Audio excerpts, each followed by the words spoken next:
ഞാൻ ഇന്ന് ഇവിടെ ഈ വീഡിയോയിൽ പറയാൻ ഉദ്ദേശിക്കുന്നത് കാർഡിയാക് റിഹാബിലിറ്റേഷൻ.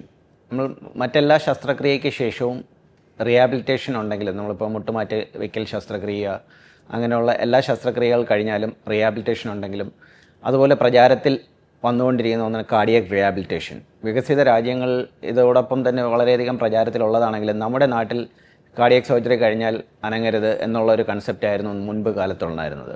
വിദേശ രാജ്യങ്ങളിൽ സർജറി കഴിഞ്ഞാൽ അടുത്ത ഒരു മാക്സിമം 1-2 ആഴ്ചയ്ക്കകത്ത് പേഷ്യൻ്റ് തിരിച്ച് റിക്കവറി ആയി മറ്റു ജോലികളിലേക്ക് തിരിച്ചു പോകുന്നതാണ് കണ്ടുവരാറുള്ളത്. നമ്മുടെ ഇവിടെ അത് വളരെ ദൈർഘ്യം കൂടിയ ഒരു കാലഘട്ടമായി മാറിയിട്ടുണ്ട്.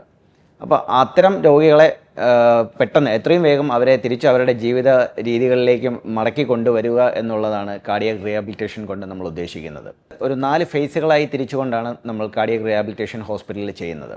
അത് ഹോസ്പിറ്റലിൽ നമ്മൾ ഫേസ് 1, ഫേസ് 2, ഫേസ് 3, ഫേസ് 4 എന്നൊരു 4 കാർഡിയാക് റിഹാബിലിറ്റേഷൻ ഫേസസ് ആണ് അതിനകത്ത് വരുന്നത്. അപ്പോൾ ഒരു ശസ്ത്രക്രിയ കഴിഞ്ഞ് ഒരു രോഗി ICUവിൽ എത്തിക്കഴിഞ്ഞാൽ പ്രീ ഓപ്പ് തൊട്ട് തന്നെ നമ്മൾ അതിനകത്ത് സ്റ്റാർട്ട് ചെയ്യാറുണ്ട്. പ്രീ ഓപ്പ് നമുക്കിപ്പോൾ ഒരു രോഗി ശസ്ത്രക്രിയയ്ക്ക് വിധേയനാകാൻ CABG ബൈപ്പാസ് ശസ്ത്രക്രിയയ്ക്ക് വിധേയനായാൻ തയ്യാറെടുത്ത് കഴിഞ്ഞാൽ ആദ്യം നമ്മൾ രോഗി കണ്ട് ആദ്യം തന്നെ നമ്മളൊരു ICU വിസിറ്റ്സും കാര്യങ്ങളും അവർക്ക് മറ്റ് രോഗികളെ കണ്ട് അവരുടെ ഒരു കോൺഫിഡൻസ് ലെവൽ നമ്മൾ കുറച്ചുകൂടെ ഒരു ബൂസ്റ്റപ്പ് ചെയ്യാനായിട്ട് അത് സഹായിക്കാറുണ്ട്. അതുപോലെ സ്പൈറോമെട്രി അത്തരം ഇതൊന്നും നമ്മൾ ഇപ്പോൾ ശസ്ത്രക്രിയ കഴിഞ്ഞ് കിടക്കുന്ന ഒരു രോഗിയുടെ അടുത്ത് ചെന്നാൽ നമ്മൾ പെട്ടെന്ന് പറയുകയാണെങ്കിൽ അവർക്കത് ചെയ്യാനുള്ളൊരു ബുദ്ധിമുട്ടുണ്ട്. അവർക്കത് മനസ്സിലാവണമെന്നില്ല. അവരുടെ വേദനയും കാര്യങ്ങളുമായി ഇരിക്കുന്ന സമയത്ത് അവർക്കത് മനസ്സിലാകാറില്ല.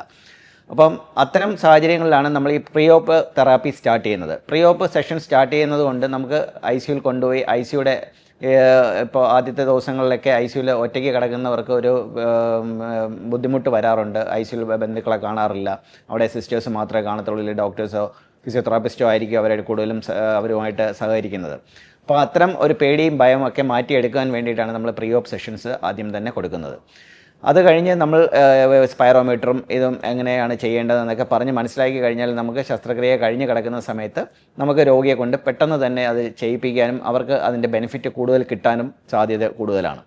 അപ്പോൾ ഇതിനകത്ത് ഫേസ് 1 വരുമ്പോഴത്തേക്കും നമ്മൾ ശസ്ത്രക്രിയ കഴിഞ്ഞ് കിടക്കുന്ന ഒരു രോഗിയുടെ ആദ്യത്തെ ദിവസം നമ്മൾ നടത്താറില്ല. ഡ്രെയിൻസും കാര്യങ്ങളെല്ലാം കിടക്കുന്നത് കൊണ്ട് നടത്താറില്ല.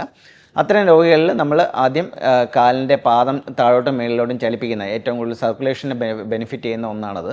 അപ്പോൾ ആ ഒരു ഇത് നമ്മൾ ആദ്യം സ്റ്റാർട്ട് ചെയ്യുകയും അതോടൊപ്പം ഡീപ്പ് ബ്രീത്തിങ് എക്സസൈസ് നമ്മൾ ശ്വാസം മൂക്കുവഴി എടുപ്പിച്ച് നല്ലപോലെ വഴി പുറത്തേക്ക് ഊതാനായിട്ട് രോഗിയുടെ അടുത്ത് ആവശ്യപ്പെടുകയും അതോടൊപ്പം തന്നെ സ്പൈറോമെട്രി നമുക്ക് വലിയ ഒരു സെഡേഷനിലൊന്നും അല്ലാത്ത രോഗി എക്സ്റ്റുബേറ്റ് ചെയ്ത് കഴിഞ്ഞാൽ നമുക്ക് കുറച്ച് ഡ്രൗസിനെസ് ഒക്കെ കാണും, എങ്കിലും പലരും കോപ്പറേറ്റ് ചെയ്യാറുണ്ട്. അപ്പോൾ അത്തരം സ്പൈറോമെട്രിയും കൂടെ ചെയ്ത് കഴിഞ്ഞാൽ നമുക്ക് ട്രൈബോൾ എക്സസൈസസ് എന്ന് പറയുന്നത്, അപ്പോൾ അതും കൂടെ ചെയ്ത് കഴിഞ്ഞാൽ കുറച്ചുകൂടെ ചെസ്റ്റിൻ്റെ ക്ലിയറൻസ് ആണ് നമുക്ക് മെയിനായിട്ട് നമുക്ക് ഇനിഷ്യൽ ഫേസിൽ വേണ്ടത്. മറ്റു കാര്യങ്ങളൊക്കെ പുറമെ അതിൻ്റെ കൂടെ തന്നെ വന്നോളൂ. അപ്പോൾ നമുക്ക് ചെസ്റ്റ് ബാഡായി കഴിഞ്ഞാൽ നമ്മുടെ ICU സ്റ്റേയുടെ ലെന്ത് കൂടുന്നുണ്ട്, അങ്ങനെയുള്ള കോംപ്ലിക്കേഷൻസും മറ്റു കാര്യങ്ങൾ ഇൻഫെക്ഷനിലേക്കൊക്കെ പോകും. അപ്പോൾ ഏറ്റവും പെട്ടെന്ന് ICUവിൽ നിന്ന് പുറത്താക്കുക എന്നുള്ളതാണ് നമ്മൾ ആദ്യം ഫിസിയോതെറാപ്പിസ്റ്റിനെ സംബന്ധിച്ച് നമ്മുടെ ഒരു ദൗത്യം. അപ്പോൾ അതിനകത്ത് നമ്മൾ ഏറ്റവും കൂടുതൽ ചെസ്റ്റിന് നമ്മൾ ചെസ്റ്റ് വൈബ്രേറ്റേഴ്സ് യൂസ് ചെയ്യാറുണ്ട്. കഫം ചുമച്ച് തുപ്പാൻ ബുദ്ധിമുട്ടുള്ളവർക്ക് വൈബ്രേറ്റേഴ്സ് കൊടുത്ത് നമ്മൾ ഒരു പൊസിഷൻസും കാര്യങ്ങളും ചെയ്ത് കഴിഞ്ഞാൽ നമുക്ക് മറ്റുള്ളൊരു പേഷ്യൻറ്റിനെ ചെയ്യുന്നത് പോലെ അത്രയും വികസിതമായിട്ട് നമുക്ക് ചെയ്യാൻ കഴിയാറില്ല. അപ്പോൾ അത് ആണ് നമ്മൾ ചെസ്റ്റ് ഫിസിയോതെറാപ്പി കൊണ്ട് ഉദ്ദേശിക്കുന്നത്. ഇത് കഴിഞ്ഞാൽ നമ്മൾ ഒരു എക്സ്റ്റുബേഷനൊക്കെ കഴിഞ്ഞ് നമ്മൾ ICUവിൽ തന്നെ നമ്മൾ ബെഡിന് ചുറ്റും ഒരു 1-2 റൗണ്ട് പേഷ്യൻ്റ് നടക്കുകയും മൊബിലൈസ് ചെയ്ത് ചെയറിലേക്ക് ഇരുത്തുന്നതുമൊക്കെയാണ് നമുക്ക് ഫേസ് 1 നമ്മൾ സാധാരണയായി ചെയ്യാറുള്ളത്. അത് കഴിഞ്ഞ് പേഷ്യൻ്റ് ഡിസ്ചാർജായി വീട്ടിലേക്ക് പോകുന്നതാണ് നമുക്ക് ഫേസ് 2 വരുന്നത്. അപ്പോൾ ഈ ഫേസ് 2 നമ്മൾ ഡിസ്ചാർജ് ആയി പോകുന്ന ഒരു പേഷ്യൻറ്റ് നമ്മൾ ഇവിടെ നിന്ന് വീട്ടിൽ പോകുന്ന സമയത്ത് സ്റ്റെയർ ക്ലൈമ്പിംഗ് വരെ നമ്മൾ നോക്കിയിട്ടാണ് നമ്മൾ ഡിസ്ചാർജ് ചെയ്യുന്നത്. അപ്പോൾ വീട്ടിൽ ചെന്ന് കഴിഞ്ഞ് വീണ്ടും പേഷ്യൻറ്റ് ബെഡിൽ നമ്മൾ കണ്ടിന്യൂസ് റെസ്റ്റിൻ്റെ ആവശ്യമില്ല. അവർക്ക് അത്യാവശ്യം റെസ്റ്റ് എടുക്കേണ്ട സമയത്ത് എടുക്കാം. ബാക്കി സമയങ്ങളിൽ ചെറിയ രീതിയിലുള്ള വ്യായാമങ്ങൾ സ്റ്റാർട്ട് ചെയ്യാവുന്നതാണ്.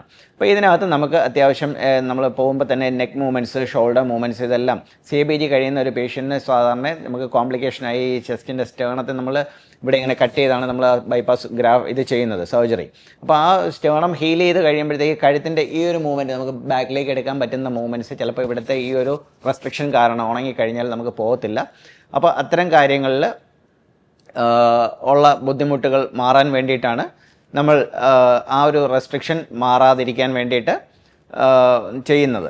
അപ്പോൾ അത് നെക്ക് മൂവ്മെൻറ്റ്സ് നമ്മൾ ബാക്കിലേക്കും രണ്ട് സൈഡിലേക്കുമുള്ള മൂവ്മെൻറ്റ്സ് എല്ലാം പ്രൊമോട്ട് ചെയ്യേണ്ടതുണ്ട്. ഷോൾഡർ മൂവ്മെൻറ്റ്സ് നമ്മൾ ചെറുതായിട്ട് ഷോൾഡർ ഇങ്ങനെ പൊക്കുകയും താക്കുകയും ചെയ്യാനായിട്ട് പേഷ്യൻ്റെ അടുത്ത് ആവശ്യപ്പെടണം. നമുക്കൊരു ചെവിയുടെ ലെവൽ, ഒരു ഷോൾഡറിൻ്റെ ഈ ഒരു ലെവൽ വരെയൊക്കെ നമുക്ക് കൈ ഉയർത്തി കൊണ്ടുവരുന്നതിന് ബുദ്ധിമുട്ടില്ല ഇനിഷ്യൽ ഫേസിൽ. അപ്പോൾ പേഷ്യൻറ്റും അത് ചെയ്യാൻ കഴിയുന്നതായിരിക്കും. അപ്പോൾ ഇതെല്ലാം നമ്മൾ ആദ്യം തന്നെ പഠിപ്പിച്ച് കൊടുക്കുന്നുണ്ട്. അപ്പോൾ അതെല്ലാം വീട്ടിൽ പോയാലും കണ്ടിന്യൂ ചെയ്യാനായിട്ട് നമ്മൾ ആവശ്യപ്പെടേണ്ടതാണ്. ഇത് കഴിഞ്ഞ് നമുക്ക് അത്യാവശ്യം ചെറിയ ചെറിയ ജോലികൾ നമുക്ക് പേഷ്യൻറ്റിന് ഇനിഷ്യൽ ഫേസിൽ തന്നെ ഈ ഒരു 2 ആഴ്ച കാലം കൊണ്ട് നമുക്ക് വീട്ടിൽ ഇരുന്ന് കൊണ്ട് ചെയ്യാൻ പറ്റുന്ന ചെറിയ ജോലികളെല്ലാം അവർക്ക് ഏർപ്പെടാവുന്നതാണ്. മറ്റ് കഠിനമായ വെയിറ്റുകൾ എടുക്കുക അങ്ങനെയുള്ള ജോലികളെല്ലാം അവോയ്ഡ് ചെയ്യേണ്ടതാണ്. ഇത് കഴിഞ്ഞാൽ നമുക്ക് അടുത്ത ഈ 2 ആഴ്ചയെല്ലാം കഴിഞ്ഞ് കഴിഞ്ഞാൽ നമുക്ക് അത്യാവശ്യം ചെറിയ ചെറിയ ജോലികൾ, നമുക്ക് നിലം തുടയ്ക്കുക, അത്യാവശ്യം കിച്ചണിൽ നിന്ന് ചെറിയ കുക്കിംഗ് അങ്ങനെയുള്ള കാര്യങ്ങളിലേക്ക് കടക്കാം. അതിന് നമുക്ക് അടുപ്പിനടുത്ത് നിൽക്കുന്ന സമയത്ത് നമ്മൾ കൂടുതൽ ചൂട് അടിക്കാതെ ശ്രദ്ധിക്കുക എന്നുള്ളതേ ഉള്ളൂ. അല്ലാതെ നമുക്ക് നിന്ന് ചെയ്യാൻ പറ്റും. ഇരുന്ന് വെജിറ്റബിൾസ് കട്ട് ചെയ്യുക, അത്യാവശ്യം മോപ്പിങ്, നേരത്തെ പറഞ്ഞ പോലെയുള്ള ചെറിയ ചെറിയ ജോലികൾ നമുക്ക് അതിലേർപ്പെടാവുന്നതാണ്. ഇത് കഴിഞ്ഞാൽ നമുക്ക് ഡ്രൈവിങ് അങ്ങനെയുള്ള കാര്യങ്ങളൊക്കെ കുറച്ചുകൂടെ കഴിഞ്ഞ് നമ്മൾ മാത്രമേ അത് സ്റ്റാർട്ട് ചെയ്യാറുള്ളൂ. നമ്മൾ ആദ്യത്തെ ഇനിഷ്യൽ ഫേസിൽ നമ്മൾ ഡ്രൈവിങ്ങിലേക്കൊന്നും പോകാറില്ല. പിന്നെ നമ്മൾ ശ്രദ്ധിക്കേണ്ടത് ഈ ഭാരമുള്ള എന്തെങ്കിലും ഇപ്പോൾ ഒരു ടേബിളോ ഇതൊന്നും തള്ളി നീക്കുന്നത് നമ്മൾ അവോയ്ഡ് ചെയ്യുക. നമുക്ക് എടുത്ത് നീക്കാൻ പറ്റുന്നതാണെങ്കിൽ മാത്രം അത് നോക്കുക. നമ്മൾ തള്ളി വെയിറ്റ് ഫോഴ്സ് ചെയ്തുകൊണ്ടുള്ള മൂവ്മെൻറ്റ്സ് എല്ലാം തന്നെ അവോയ്ഡ് ചെയ്യുക. അതോടൊപ്പം കാർഡിയാക് റീഹാബിലിറ്റേഷനിൽ നമ്മൾ ശ്രദ്ധിക്കേണ്ടത്, നമ്മൾ ഇപ്പോൾ വ്യായാമങ്ങൾ, നമ്മൾ എയറോബിക് എക്സസൈസിനാണ് നമ്മൾ ഇതിനകത്ത് പ്രധാനമായും നമ്മൾ ശ്രദ്ധ ഊന്നൽ നൽകേണ്ടത്. ഇപ്പോൾ എയറോബിക് എക്സസൈസ് എന്ന് പറയുന്നത് നമുക്ക് ഓക്സിജൻ, നമ്മുടെ ശരീരത്തിൻ്റെ ഓക്സിജൻ്റെ ഇൻപുട്ട് കൂട്ടുന്നതിന് വേണ്ടിയിട്ടുള്ള എക്സസൈസസ് ആണ് നമ്മൾ ചെയ്യുന്നത്. അപ്പോൾ അത് ഓക്സിജൻ്റെ എമൗണ്ട് നമ്മുടെ ഇൻടേക്ക് കൂടുന്നതിനനുസരിച്ചിട്ട് നമുക്ക് മറ്റ് ജോലികൾ നമ്മൾ ചെയ്യാനുള്ള എക്സസൈസസ് ആയാലും എല്ലാം ചെയ്യാനായിട്ട് കുറച്ചുകൂടെ നമുക്ക് ശരീരത്തിനൊരു എനർജി കിട്ടുന്നതാണ് എയറോബിക് എക്സസൈസ്. അത് നമുക്ക് ജോഗിങ്, ചെറിയ രീതിയിലുള്ള സൈക്ലിംഗ്, അങ്ങനെയുള്ള സ്വിമ്മിങ്, ഇതിലേക്കൊക്കെ നമുക്ക് കടക്കാവുന്നതാണ്. അതൊന്നും സ്ട്രീനിയസ് ആയിട്ടുള്ള എക്സസൈസസ് അല്ല. അപ്പോൾ അത് നടക്കുന്നത് ലെവൽ സർഫസിൽ നടക്കാൻ ശ്രദ്ധിക്കുക. അപ്പോൾ നമ്മൾ നടക്കുന്നതിന് മുമ്പ് ശ്രദ്ധിക്കേണ്ട 1-2 കാര്യങ്ങൾ, നമ്മൾ ഈ നടക്കാൻ ഉദ്ദേശിക്കുന്ന സമയത്ത് നമുക്ക് 3 ഫേസുകളായി തിരിച്ചുകൊണ്ട് warm up phase, middle phase and cool down phase. അപ്പോൾ ഈ വാമപ്പ് ഫേസിനകത്ത് നമ്മൾ എക്സസൈസ് സ്റ്റാർട്ട് ചെയ്യുന്നതിന് മുമ്പായിട്ട് നമുക്ക് ശരീരത്തിന് ഒന്ന് ഉണർവ് കൊടുക്കുന്നതിന് വേണ്ടിയിട്ടുള്ള ചെറിയ ചെറിയ ലഘുവായ വ്യായാമങ്ങൾ, കൈയുടെ ഒരു ഷോൾഡേഴ്സ് കറക്കുക, ഇല്ലെങ്കിൽ റിസ്റ്റിൻ്റെ ഇങ്ങനെയുള്ള മൂവ്മെൻറ്റ്സ്, ഇപ്പോൾ നെക്ക് മൂവ്മെൻറ്റ്സ്, ഇതെല്ലാം നമുക്ക് ജസ്റ്റ് വാമപ്പ് ഫേസിൽ സ്റ്റാർട്ട് ചെയ്ത് നമ്മൾ എക്സസൈസ് ഫേസിലേക്ക് കടക്കുന്നതിന് മുമ്പുള്ള ഒരു ട്രെയിനിങ് ആയിട്ട് അതിനെ യൂസ് ചെയ്യുക. അപ്പോൾ ഒരു അരമണിക്കൂറാണ് ഒരു രോഗി നടക്കാൻ ഉദ്ദേശിക്കുന്നതെങ്കിൽ ആദ്യത്തെ 5 മിനിറ്റ് നമുക്ക് ആദ്യത്തെ 5 മിനിറ്റിൽ വളരെ ഇതേപോലത്തെ ലളിതമായ എക്സസൈസ് എല്ലാം ചെയ്ത് വാമപ്പ് ഫേസിൽ മാത്രം നിൽക്കുക. അടുത്ത ഒരു 20 മിനിറ്റോളം നമുക്ക് കുറച്ച് സ്ട്രീനസ്, നമുക്ക് കുറച്ചുകൂടെ നമുക്ക് നടന്ന് അത്യാവശ്യം ഒരു സ്പീഡ് എടുത്തുകൊണ്ട് നടക്കാവുന്നതാണ്. മറ്റ് വ്യായാമങ്ങളൊക്കെ ഇതിനകത്ത് തന്നെ ഉൾപ്പെടുത്താം.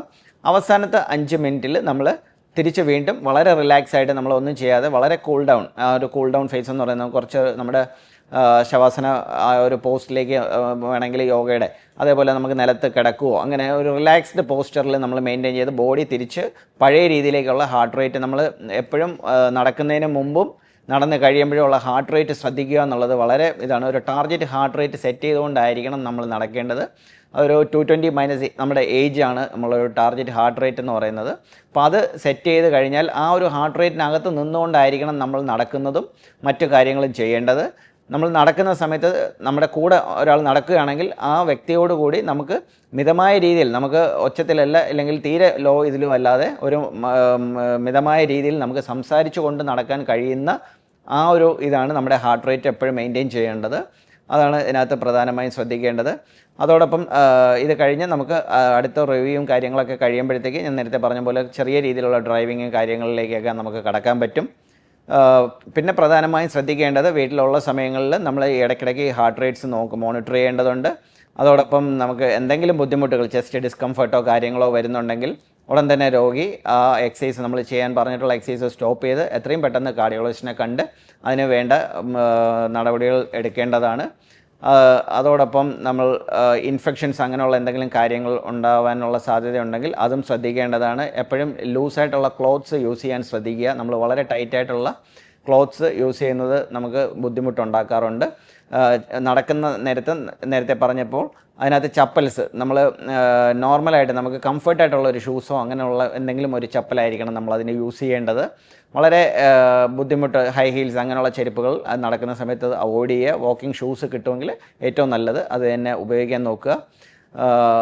ഇത്തരം എന്തെങ്കിലും ബുദ്ധിമുട്ട് ശ്വാസതടസ്സം നമുക്ക് നേരത്തെ പറഞ്ഞ പോലെ നടക്കുന്ന സമയത്ത് കിതപ്പോ ശ്വാസതടസ്സമോ എന്തെങ്കിലും ബുദ്ധിമുട്ടുകൾ ഉണ്ടാവുകയാണെങ്കിൽ എക്സസൈസ് സ്റ്റോപ്പ് ചെയ്ത് കാർഡിയോളജിസ്റ്റിനെയോ ഫിസിയോതെറാപ്പിസ്റ്റിനെയോ എത്രയും പെട്ടെന്ന് അറിയിക്കുകയും അതിനുള്ള ബാക്കി കാര്യങ്ങൾ ശ്രദ്ധിക്കേണ്ടതുമാണ്. ഇത്തരം കാര്യങ്ങൾ ശ്രദ്ധിച്ച് നോക്കി പോവുകയാണെങ്കിൽ നമുക്ക് എത്രയും പെട്ടെന്ന് തിരിച്ച് നമ്മുടെ ജോലികളിലേക്ക് തിരിച്ചു മടങ്ങി പോകാൻ കഴിയുന്ന ഒന്നാണ് നമുക്ക് കാർഡിയാക് റീഹാബിലിറ്റേഷൻ കൊണ്ട് ഉദ്ദേശിക്കുന്നത്.